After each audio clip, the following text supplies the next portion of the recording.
Today, we'll be riding Lithuania's double-decker express train, connecting the country's second largest city Kaunas with the capital and largest city Vilnius.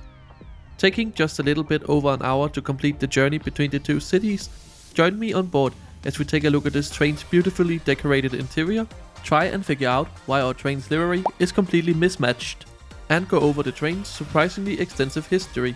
This is the EJ575. Our journey begins at Kaunas railway station, located just on the outskirts of the city center. Located on a junction between two of the city's major roads, the access as a pedestrian isn't great, but there is an underpass available. Also just outside of the station is a nice poster detailing the station's history.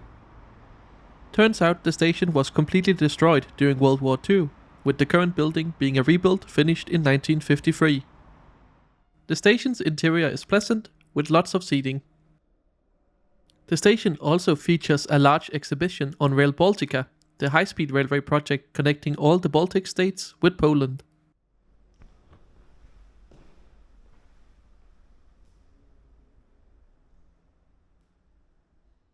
So if you got a few minutes here before your train departs, I can highly recommend taking the time to read through it. Although recently there has been quite a few major setbacks, so it might not be all up to date. Other station facilities include these self-service luggage storage boxes, and there's also some self-service coffee. Heading outside to the platforms, we find a mostly quiet station. Despite being the second largest city in the country, train service is fairly sparse with only a couple of departures every hour. The train service here mostly consists of a few round trips a day to various unelectrified branch lines, and a pretty regular service to Vilnius, running roughly hourly with a few extra departures around peak times. With roughly half an hour before our train departs, I spent some time admiring the station building and wondering what this wheelchair parking spot was for, before walking down to the bay platforms on the eastern end of the station, where trains to Vilnius usually depart from.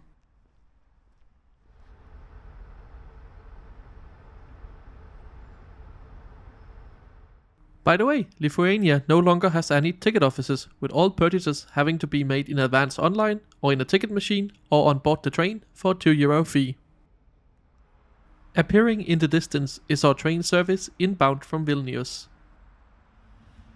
Our train today features a very weird composition, with the front featuring the special Chalumeau livery with its signature green leaves, but then in the middle you get this carriage featuring the old Lithuanian Railways livery, and then at the rear you have a matching carriage to the front with the modern day LTG Link branding.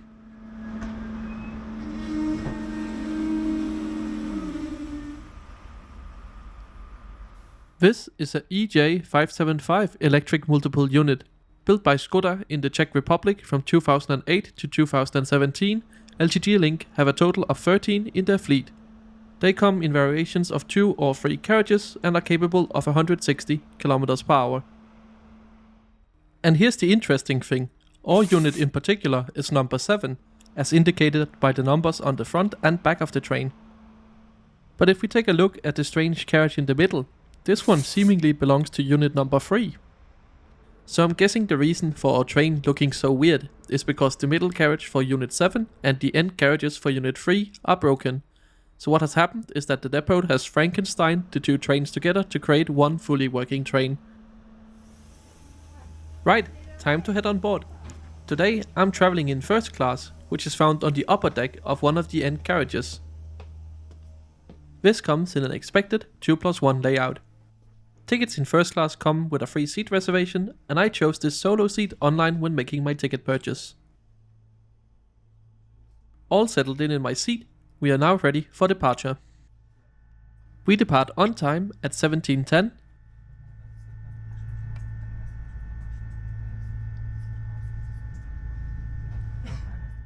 After departure, we are just about to pass through the Kaunas railway tunnel.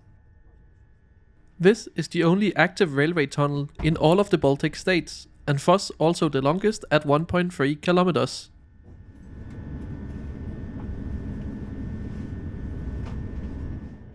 It opened all the way back in 1862 as part of a branch of the St. Petersburg to Warsaw railway line. As we emerge on the other side of the tunnel, we catch a quick glimpse of the Nemunas River that flows through the city. And with our journey now well underway, I think it's about time we take a look at the route map for today's journey.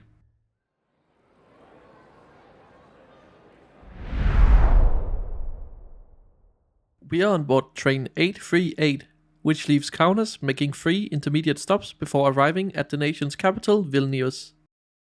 This is a distance of 103 kilometers covered in 1 hour 14 minutes, giving the train an average speed of 84 kilometers per hour.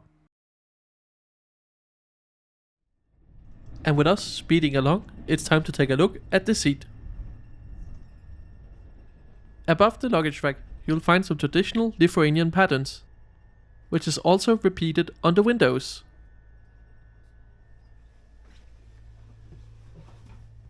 The seat itself features a large tray table, but it was unfortunately broken and would keep falling down like this.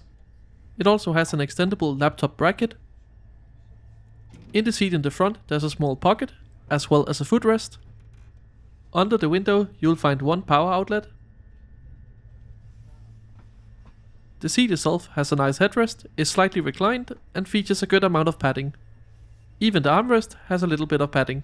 Overall, pretty good, but do get the tray tables fixed. The patterns on the ceiling and the window are traditional to Lithuania and are often found on carpets and clothing, so it's nice to see this incorporated in the train.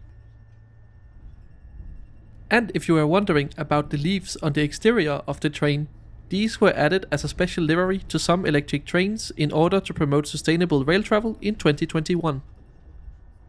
But turns out, since filming this video, Lithuania has taken this even further, also changing one of the interiors of these trains completely. But first, we'll have to go check out the interior of our normal one. In the corridor connecting the end carriages to the middle carriage, you'll find much of the train's electronic equipment. It's very similar to Stadler designs. Crossing over to the middle carriage, you'll find the train's toilet.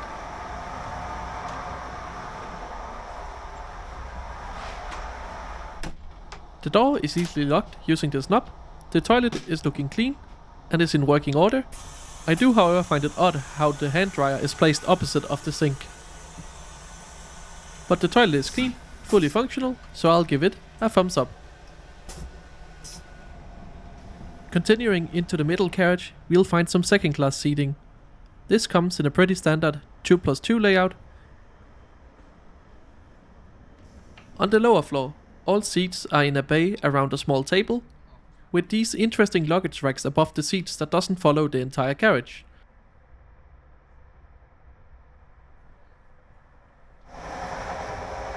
Heading on to the front of the train, where the carriages meet, you'll find a coffee vending machine. I didn't try it, but this train actually has onboard catering, which we'll get to a little later in the video. But now, let's just head up and check out the upper decks.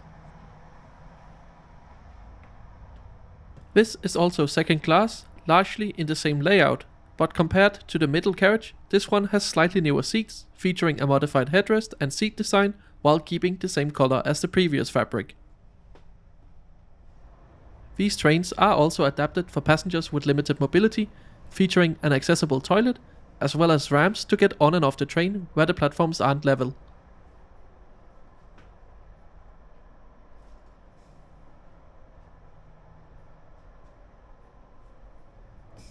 Next to the door, you'll also find some space for wheelchair users or bike storage.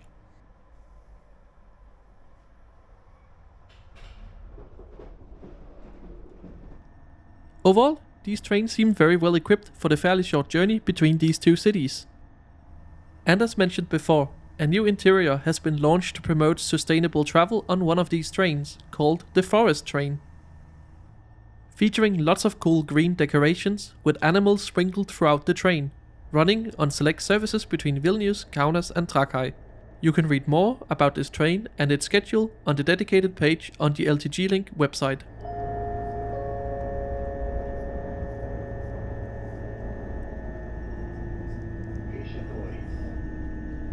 This is Kaiser Doris Station. Our first stop since Kaunas, and where we merge with the cross-country mainline from Klaipėda.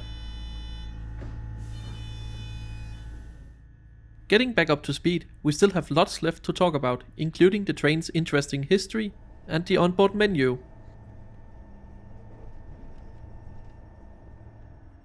In order to access the menu, we'll first need to get on the train's Wi-Fi. This was super easy to connect to. However, the speeds were less than great. You can access the onboard catering by scanning the QR code on the seat in front of you. And then you simply just order with the train staff as they pass through the train. While the train is technically capable of 160 km per hour, on this route the track only allows for 120. And before we talk about how these trains came to be, we have to make our second station stop.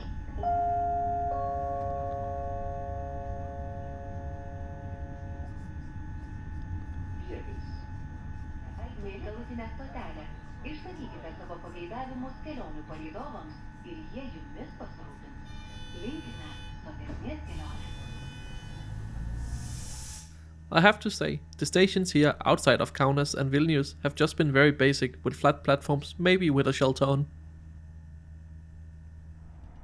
And as we're now speeding towards the capital, it's time to talk about how these trains came to be.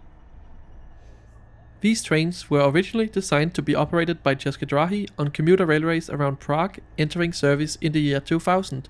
But due to their modular design, these trains could easily be adapted for other uses and technical specifications, with Slovakia placing an order for a very similar train to the ones already found in the Czech Republic, but also later unpowered carriages to be used with a locomotive instead. And while the Lithuanian ones are very similar in design to the Czech and Slovak ones, these still needed modification to run on the broad gauge track found in much of the former Soviet Union. But you probably didn't know that Škoda also built two 6-car units to be used on Ukraine's prestigious Intercity Plus services. And until a couple of years ago, the Lithuanian ones even used to run all the way to Minsk. We are now at our last stop before Vilnius, Lendvais. So as we depart for the capital, it's time to talk about tickets. The prices start from as little as 11 euros in first class and about 5 euros in second class. Prices are dynamic and increase closer to departure time, so book ahead online on the website or in the app for the best price. And as we now approach Vilnius, it's time to sum up my thoughts. Apart from the slightly annoying squeaking sound the train made throughout the journey,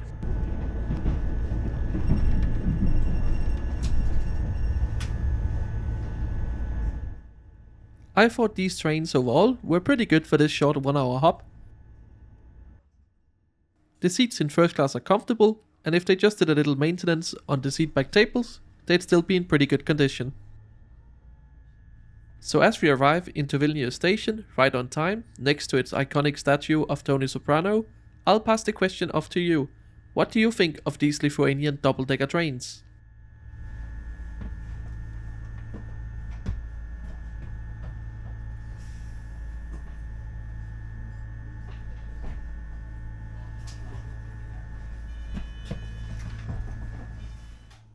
Thank you so much for joining me on this trip. If you want to see more videos like this, make sure you're subscribed to the channel, as I try to post a new one every Sunday. You can also follow me over on Blue Sky at intercitysimon.com.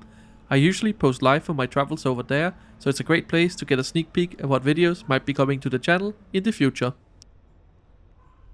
Thanks for watching.